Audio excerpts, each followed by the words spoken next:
Hello friends, हमारा topic चल रहा था ह्यूमन रिप्रोडक्टिव सिस्टम। उसमें ह्यूमन रिप्रोडक्टिव सिस्टम में हम फॉर्मेशन ऑफ गैमेट पढ़ रहे थे। फॉर्मेशन ऑफ गैमेट में हमने लास्ट चैप्टर में स्ट्रक्चर ऑफ टेस्टिस कर लिया था, स्पर्मेटिड फॉर्मेशन कर लिया था। अब नेक्स्ट हमारा टॉपिक है स्पर्मियोजेनेसिस। स्पर्मेटिड और स्पर्मियोजेनेसिस में डिफरेंस क्या है, ये मैंने लास्ट में भी आपको बताया था। जब सेल डिवाइड होती है तो सेल डिवाइड होकर सिर्फ ओनली वो डिवाइड हुई है, लेकिन वो मोटाइल नहीं है, एबल टू डिसॉल्व नहीं है एग मेम्ब्रेन को, तो इसीलिए हम उस सेल को तो बोलते हैं स्पर्मेटिड। लेकिन जब वही सेल एबल टू डिसॉल्व है, मोटाइल है, इट मीन्स उसमें चेंजेस आ रहे हैं मूव होने के लिए, तब जाकर हम उसे बोलते हैं स्पर्म। इट मीन्स अगर एक नॉर्मल सेल जो डिवाइड हुई है, आप समझ लीजिए ये सेल डिवाइड हुई है, गैमेट बने, तो इसको तो हम कहेंगे स्पर्मेटिड। लेकिन जब यही सेल आगे चलकर टेल के साथ, एक्रोसोम के साथ कंप्लीट कैपेबल हो जाएगी मूव करने के लिए, तब हम उसे बोलते हैं स्पर्म। और स्पर्मियोजेनेसिस प्रोसेस यही है कि स्पर्मेटिड का स्पर्म में कन्वर्ट हो जाना। स्पर्म के जो स्ट्रक्चर है उसको हम 3 पार्ट में डिवाइड करते हैं, क्योंकि जब हम स्पर्म बनाएंगे तो उसका हेड भी बनेगा, उसका मिडिल पार्ट भी बनेगा, उसकी टेल भी बनेगी। तो इसी को हम कितने पार्ट में डिवाइड कर देते हैं? 3 पार्ट में, हेड, मिडिल पीस और टेल का फॉर्मेशन। अब जैसे जैसे चेंजेस आएंगे सेल में वो हम देखते हैं। फर्स्ट ऑफ ऑल होता है formation of head, it means head का बनना। Formation of head, it mean जब हेड आप दिखाएंगे तो हेड में आपको 2 चेंजेस लाने हैं, एक तो न्यूक्लियस में चेंज आएगा और एक एक्रोसोम बनेगा। तो न्यूक्लियस में चेंज क्या होता है? न्यूक्लियस में सबसे पहला चेंज होता है कि स्पर्म्स के तो जो भी मटेरियल है, सिर्फ डीएनए या जो जेनेटिक मटेरियल है उसके अलावा न्यूक्लियस का सारा मटेरियल रिमूव कर दीजिए, क्योंकि हमें लाइट वेट रखना है स्पर्म को, क्योंकि वो ही मूव करेगा। तो एबल टू मूव होगा, जितना ज़्यादा लाइट होगा उतना ज़्यादा ईजी होगा। तो इसका जो डीएनए के अलावा जो सारा मटेरियल उसको सेपरेट कर देंगे। अब साइज डिक्रीज होगा, जब मटेरियल बाहर निकल रहा है तो साइज भी डिक्रीज होगा। तो वही जो राउंड न्यूक्लियस है वो सिलेंड्रिकल फॉर्म में कन्वर्ट हो जाएगा। ठीक है। अब नेक्स्ट टॉपिक है आपका फॉर्मेशन ऑफ एक्रोसोम। एक्रोसोम जो होता है वो स्पर्म का हेड होता है, आप कह सकते हैं, और उसी ये कह लीजिए कि ये हेड है।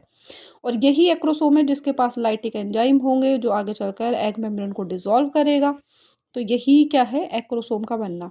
इंपॉर्टेंट बात यह है कि एक्रोसोम जो होता है, हमें ये तो पता है कि एक्रोसोम है जो आगे चलकर भैया एग मेम्ब्रेन को डिसॉल्व करने वाला है, उसके अंदर लाइटिक एंजाइम भी डाले जाएंगे। लेकिन ये एक्रोसोम डेवलप किससे होगा, ये इंपॉर्टेंट क्वेश्चन है। तो एक्रोसोम किससे डेवलप होता है? गोल्जी बॉडी से। गोल्जी बॉडी क्या करते हैं? गोल्जी बॉडी एक्रोसोम ग्रेनुअल्स बनाएंगे पहले, फिर एक्रोसोम ग्रेनुअल से फिर वो एक्रोब्लास्ट बन जाएगा इस तरह से।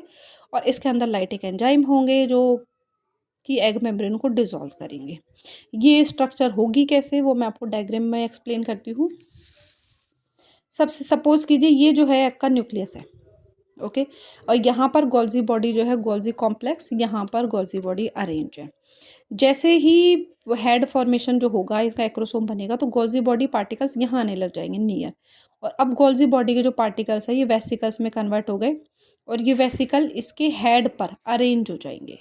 और ये गोल्जी बॉडी के जो पार्टिकल्स है ये एक्रोब्लास्ट का ग्रेनुअल बना लेंगे इस तरह से यहाँ पर।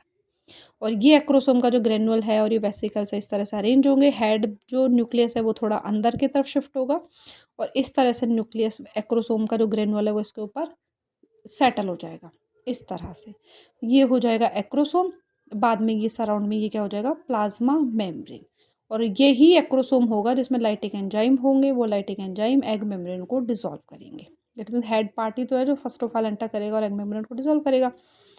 सेकंड आपका पॉइंट है एक्सियल फिलामेंट। जो स्पर्म की स्ट्रक्चर होती है ना इस तरह से, ये हेड हो गया तो ये बैक वाला पार्ट उसका एक्सियल फिलामेंट होगा। एक्सियल फिलामेंट में सबसे यहाँ पर क्या होता है, दो इस न्यूक्लियस के यहाँ पर 2 सेंट्रियोल होते हैं।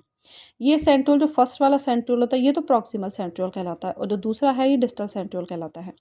तो एक्सियल फिलामेंट का फॉर्मेशन डिस्टल सेंट्रियोल करता है। वो डिस्टल सेंट्रियोल ऐसे टेल के यहाँ पीछे आ जाएगा और जो कि एक्सियल फिलामेंट बनाएगा। नेक्स्ट आपका formation of mitochondrial spiral, it means उसकी जो टेल होगी वो टेल फॉर्मेशन होगी माइटोकॉन्ड्रियल स्पाइरल में। जब ये एक्सियल फिलामेंट बन जाता है तो माइटोकॉन्ड्रिया का इसके सराउंड में ऐसे जिगजैग फॉर्म में अरेंज हो जाती हैं, और इस तरह से माइटोकॉन्ड्रिया इसका एक्सियल फिलामेंट में सराउंड हो जाएगा। यही माइटोकॉन्ड्रिया क्या करेगा? आगे चलकर मूवमेंट के लिए एनर्जी कौन प्रोवाइड कराएगा स्पर्म को? माइटोकॉन्ड्रिया। तो इसीलिए माइटोकॉन्ड्रिया करते हैं इसमें जिगजैग फॉर्म में अरेंज हो जाते हैं इस तरह से, और इसको मूवमेंट के लिए एनर्जी प्रोवाइड कराते हैं। और ये पूरी जो शीथ बन जाती है इसको निबेनखंड शीथ बोल सकते हैं। मे बी पॉसिबल कि आपको थोड़ा सा डिस्टर्ब लगे कि पेज क्लियर नहीं है या फिर कुछ, हाँ, पर आप अगर वर्ड पर कॉन्संट्रेट करेंगे कि मैम वर्ड पढ़ा क्या रही है, तो आपको आई होप आप कोऑपरेट कर लेंगे। ओके, एक बार और चेक कर लीजिए। स्पर्मियोजेनेसिस में हमने फॉर्मेशन ऑफ स्पर्म में क्या है, फॉर्मेशन ऑफ हेड क्या है, फिर न्यूक्लियस फॉर्मेशन क्या है, न्यूक्लियस का मटेरियल रिमूव किया है, एक्रोसोम बनाया है, एक्रोसोम हमने गोल्जी बॉडी से बनाया है, ये इंपॉर्टेंट है। गोल्जी बॉडी से कैसे बनाया है वो आप ये देख लीजिए कि एक्रोसोम हमने यहाँ पर एक्रोब्लास्ट ग्रेनुल लगा दिया, एक्रोब्लास्ट बना दिया। एक्सियल फिलामेंट में हम सेंट्रियोल को यूज़ में कर रहे हैं, सेंट्रियोल को हम डिस्टल सेंट्रियोल को यूज़ में लेते हैं, उसको बैक में ले लेते हैं। प्रोक्सिमल सेंट्रियोल इंपॉर्टेंट होता है कि प्रोक्सिमल सेंट्रियोल जो है वो जब आप फर्टिलाइजेशन पढ़ेंगे आगे चल के मैं पढ़ाऊंगी, प्रोक्सिमल सेंट्रियोल फर्टिलाइजेशन के साथ एग मेम्ब्रेन के साथ ही चला जाता है अंदर, क्योंकि बाद में फर्टिलाइजेशन के बाद जो फर्स्ट क्लीवेज स्टार्ट होगा, इंपॉर्टेंट है ये, फर्स्ट क्लीवेज जब स्टार्ट होता है वो प्रोक्सिमल सेंट्रियोल ही इन्वॉल्व होता है, वो भी स्पर्म का, एग का सेंट्रियोल वहाँ पर नहीं होता। माइटोकॉन्ड्रियल स्पाइरल आपको बनानी ही पड़ेगी, क्योंकि हमें पता है कि एग वो स्पर्म मूव करेगा, मूव करने के लिए एनर्जी चाहिए, एनर्जी किससे प्रोवाइड कराओगे, माइटोकॉन्ड्रिया से ही तो प्रोवाइड करेंगे एनर्जी, तो इसलिए आप माइटोकॉन्ड्रियल स्पाइरल बनेगा। ये कंप्लीट क्या हो जाएगी, स्पर्म के फॉर्मेशन की स्ट्रक्चर है। कल हम स्पर्म की स्ट्रक्चर बनने के बाद जो स्टडी है वो करेंगे, फिर उसके बाद हम एग फॉर्मेशन करेंगे, एग फॉर्मेशन में oogenesis की प्रोसेस आप पढ़ेंगे। इसके अलावा भी अगर आपको लगता है कि हाँ मैम हमें मुझे कोई टॉपिक है जो हिंदी में या इंग्लिश में समझ में नहीं आ रहा है, आप कमेंट बॉक्स में कमेंट कर सकते हैं, मैम वहाँ से रीड कर लेंगी। इसके अलावा अगर आपको कोई सजेशन हो तो आप सजेस्ट कर सकते हैं कि मैम वो भी रीड कर लेंगी। और ओके ठीक है, तो आई होप आप इन्हें दोबारा से पढ़ लेंगे, पढ़ने के बाद रिवीजन कर लेना। फिर भी आपको लगता है कि मैम मुझे वो टॉपिक समझा दीजिए, तो मैम आपको टॉपिक दोबारा से समझा देगी। ठीक है, और खुश रहिए, ख्याल रखिए अपना।